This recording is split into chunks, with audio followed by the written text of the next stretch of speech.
नमस्ते दोस्तों। एक बार की बात है, एक लड़का था। उसका नाम था सबल। जो नगर में रहता था, वह अपने जीवन में बहुत निराश था। उनकी निराशा का कारण था कि वह अब तक अपने जीवन में कुछ नहीं कर रहा था। उसके माता पिता उसे ताने मारते थे, लेकिन आपके सभी मित्र कुछ न कुछ कर रहे हैं, लेकिन आप अभी घर बैठे हैं। दोस्तों के बीच भी अक्सर उनका मजाक उड़ाया जाता था। तो वहाँ कहीं जाते लोग तो उसे पूछते कि आप क्या कर रहे हो। उसे यह बताने में भी शर्म आती थी। अब वह कुछ नहीं कर रहा था। धीरे धीरे उसने रिश्तेदारों से मिलना जुलना कम कर दिया और लोगों से भी मिलना बंद कर दिया। वह ज्यादातर समय घर पर ही रहता।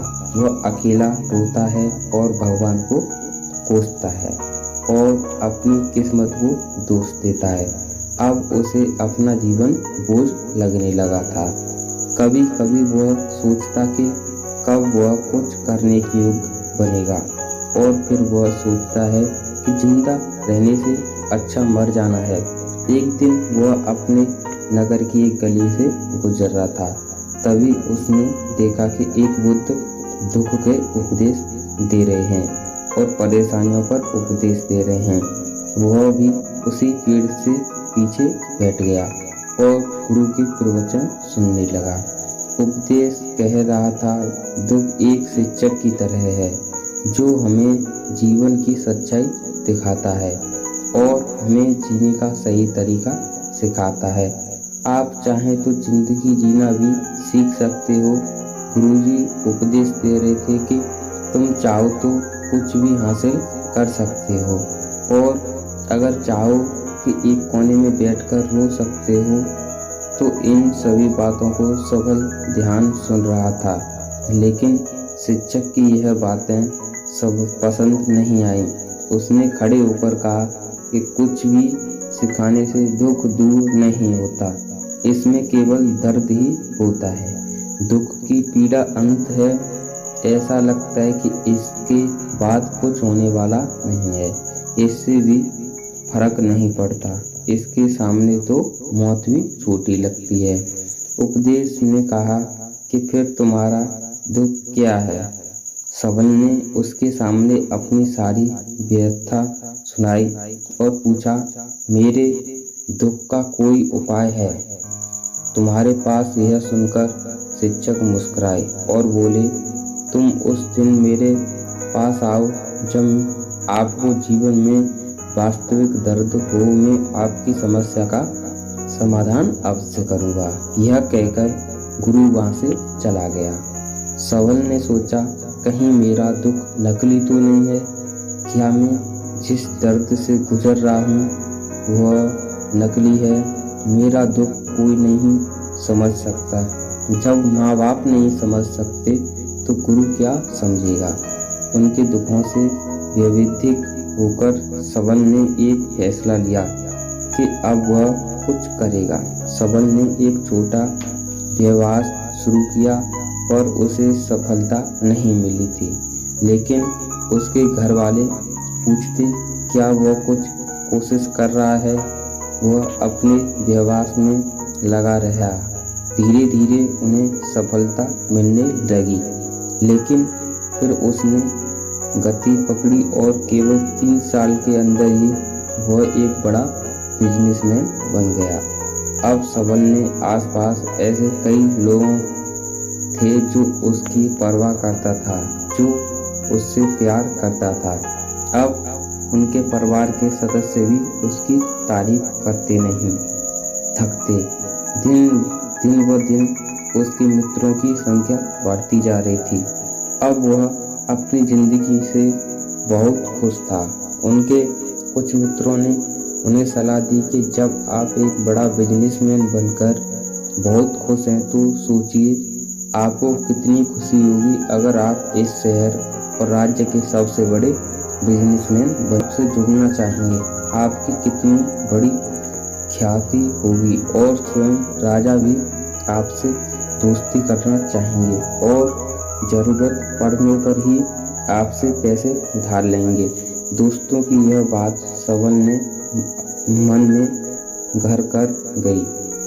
अब वह और पैसे कमाने की कोशिश करने लगा, लेकिन उसे यह सब बहुत ही जल्दी चाहिए था।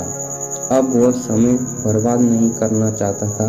उनका अधिकांश समय इन चीज़ों को प्राप्त करने में गलाने लगा, इसलिए वह ऐसा काम करने लगा जो सही नहीं था। उसने बड़ा उधार लेना शुरू कर दिया। उसके दोस्तों से पैसे की मात्रा और अधिक मुनाफा कमाने के लालच में वह अपने माल में मिलावट करने लगा। उसने अन्य व्यापारियों के खिलाफ भी साजिश रची और उन्हें डराया धमकाया। जैसा उसके दोस्त कहते हैं वैसा ही करता था। वह इन तरीकों से ज़्यादा पैसा कमा रहा था, पर अब उसके जीवन में पहले जैसा चैन नहीं था। उसके मन की शांति गायब हो गई थी और वह रात को सो नहीं पाता। वह हंगामे में रहता। वह सब कुछ पाकर भी उन्हें किसी चीज में सुख नहीं मिल रहा था। एक दिन सबल अपनी गाड़ी में कहीं जा रहा था। तभी रास्ते में उन्हें उपदेश का आश्रम दिखाई दिया। वह वहां रुका और गुरु के पास जाकर बोला, संत, आपने मुझे मेरे पास आने के लिए कहा था जब मेरे जीवन में सच्चा दुख था, जब मैं बहुत दुखी हूँ कि मेरी नींद हराम हो गई है, मुझे कहीं भी शांति नहीं मिल रही है। इस प्रकार सबल ने अपनी सारी समस्या गुरु को बता दी। कहा, जब तुम पहली बार मुझसे मिलने आए थे तब भी मैं किसी दुख में थे। आपने उस दर्द से क्या सीखा? सबल ने कहा कि सिर्फ सोचने और चिंता करने से कुछ नहीं होता।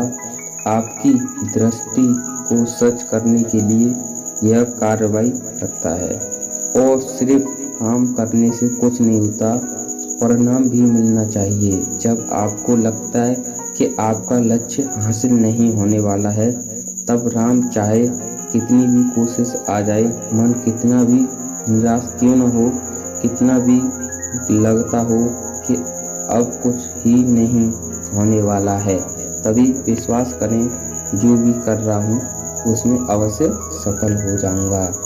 और लोग केवल सफल लोगों का सम्मान करते हैं। कोई कितना भी अच्छा क्यों न हो, वह हमेशा लोगों की नज़रों में बोझ बने रहते हैं।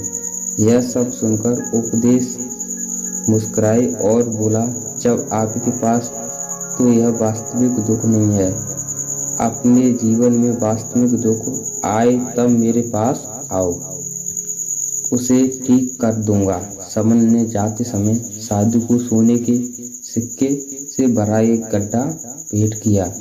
गड्ढे को देखकर गुरु ने कहा कि यह मेरे किसी काम का नहीं है, उस पेड़ के नीचे गड्ढा खोदकर गाड़ दो। सबल ने गड्ढे को पेड़ के नीचे दबा दिया जैसा कि गुरु ने बताया और वहां से चला गया।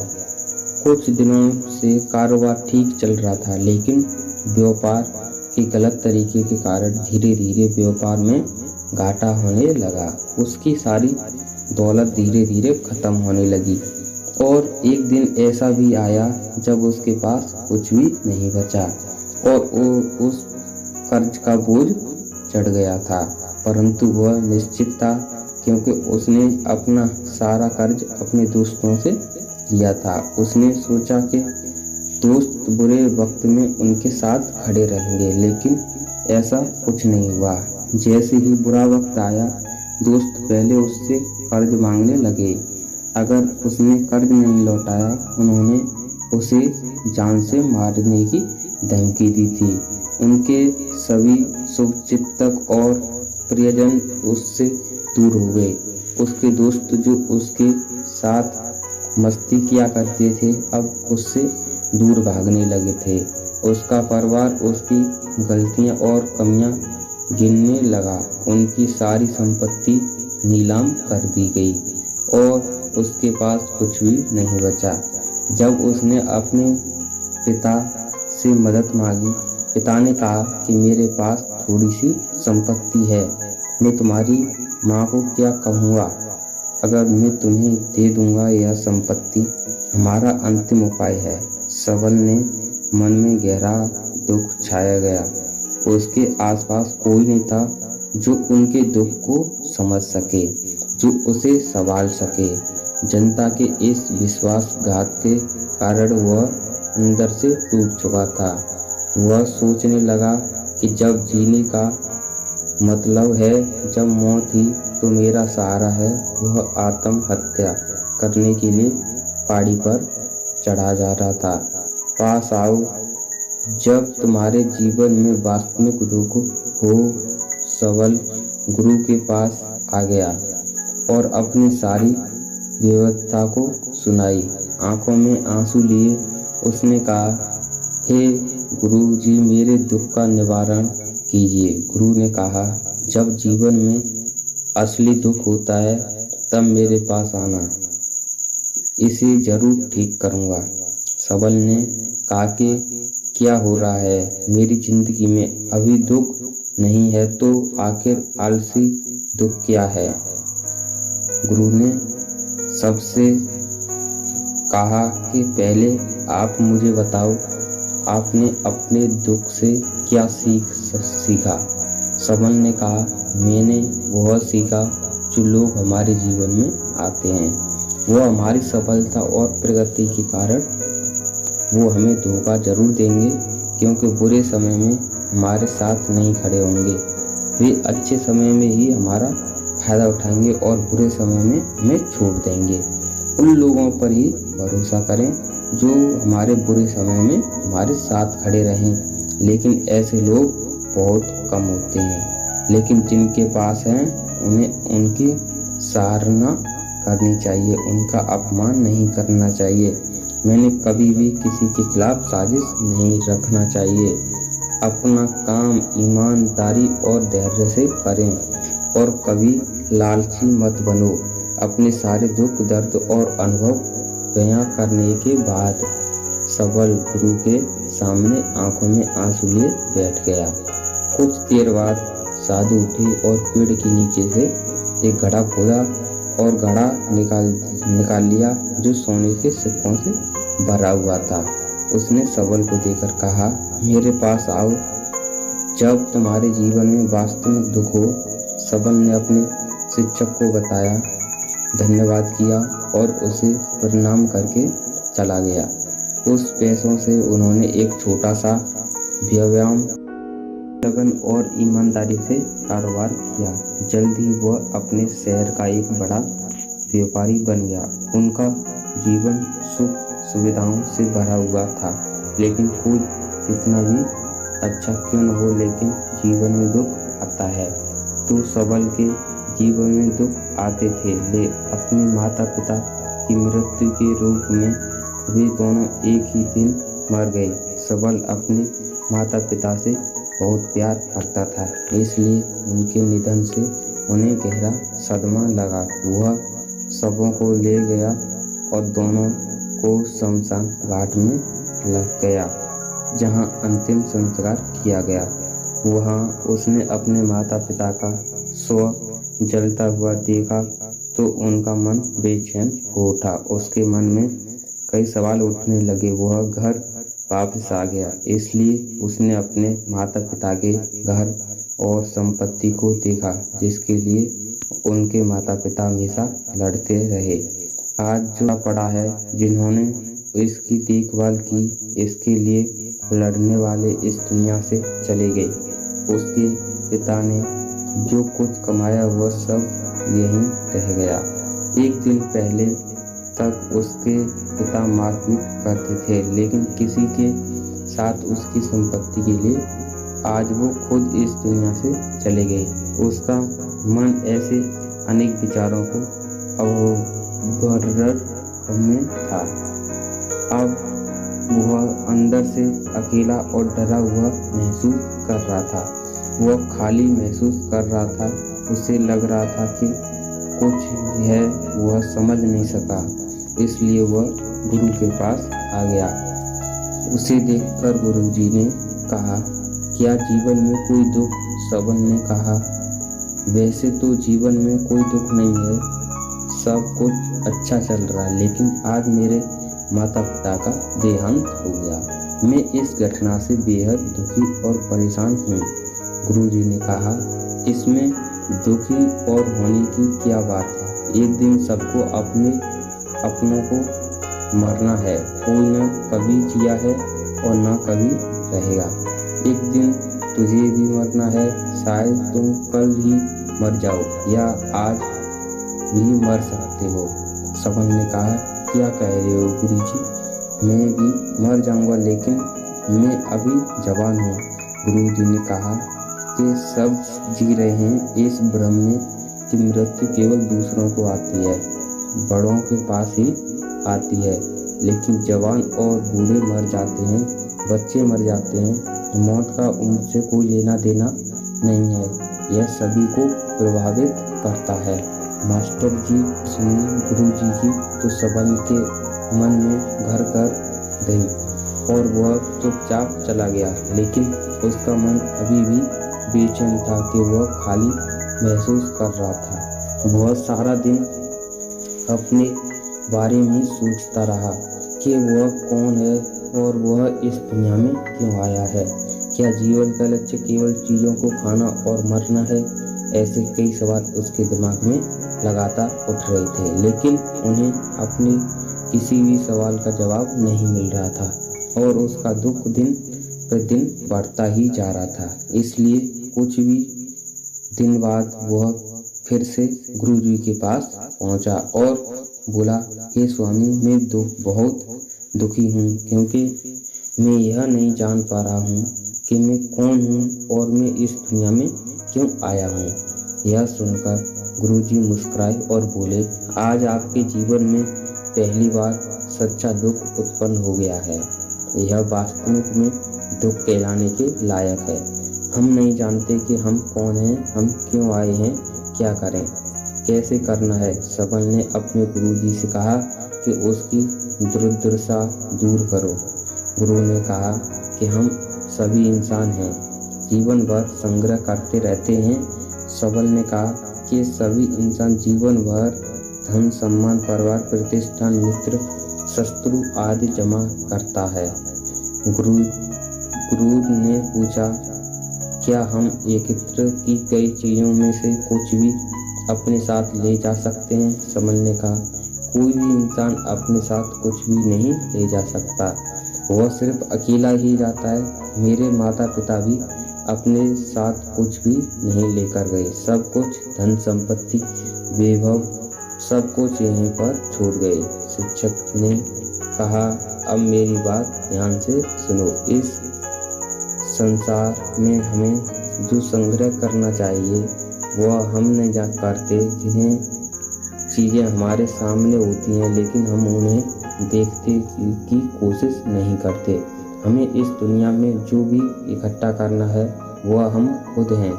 हमें खुद को जुटाना होगा ताकि जब हम मरें तो एकजुट हो सकें और खुद को पहचानने में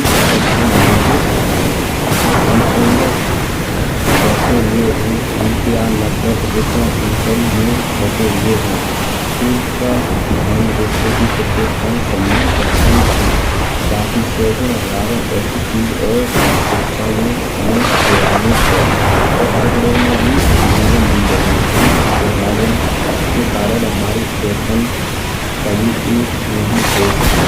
हमारी सोच में शक्ति बिखरी हुई है, इसलिए हमारे पास इतना समय नहीं है कि अनजान बनने की हम देख सकते हैं और अपने भीतर देख सकते हैं। वास्तव में धन, सम्मान और सुविधाओं का अभाव लोग इसे दुख समझते हैं और जीवन भर के लिए दुख कहकर रोते रहते हैं और समाधान खोजने का प्रयास करते नहीं हैं।